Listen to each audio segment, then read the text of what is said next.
নাসিরউদ্দিন পাটোয়ারি আর মির্জা আব্বাস দুজনের কথাবার্তা শুনলেই পার্থক্যটা চোখে লাগে।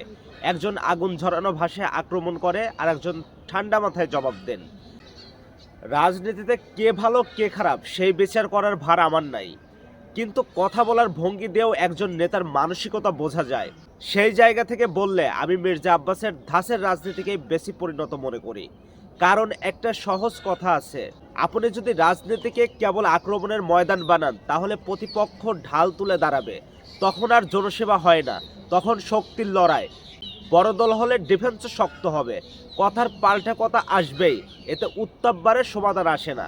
রাজনীতি মানে শুধু গর্জন না, সহনশীলতা, শুধু স্লোগান না, সম্মান, শুধু প্রতিপক্ষকে চেপে ধরা না, মানুষকে পাশে নেয়া। কথা দিয়ে মানুষ জেতা যায়, কিন্তু কথা দিয়েই মানুষকে হারানোও যায়। আমরা ভুলে যাই না কেন কখন কাকে কিভাবে আক্রমণ করছে। দল ভুলে যেতে পারে, কিন্তু জনগণ মনে রাখে। আরেকটা জিনিস পরিষ্কার বলা দরকার, ডিম ছোড়া জুতো ছোড়া এসব করে কাউকে ছোট করা যায় না, বরং রাজনীতিকেই ছোট করা হয়। মতের বিরোধ থাকবে, তর্ক হবে, কঠিন সমালোচনা হবে, কিন্তু শারীরিক অপমান রাজনীতির ভাষায় হতে পারে না। এতে গণতন্ত্র শক্ত হয় না, বরং অসভ্যতা স্বাভাবিক হয়ে যায়। শেষ কথা একটাই, রাজনীতি যদি সত্যিই মানুষের জন্য হয় তাহলে ভাষায় আগুন না, ভদ্রতা দরকার। প্রতিপক্ষকে ধ্বংস নয়, পরাজিত করাই যথেষ্ট। আর সেই পরাজয় হোক যুক্তিতে, আচরণের, চরিত্রে।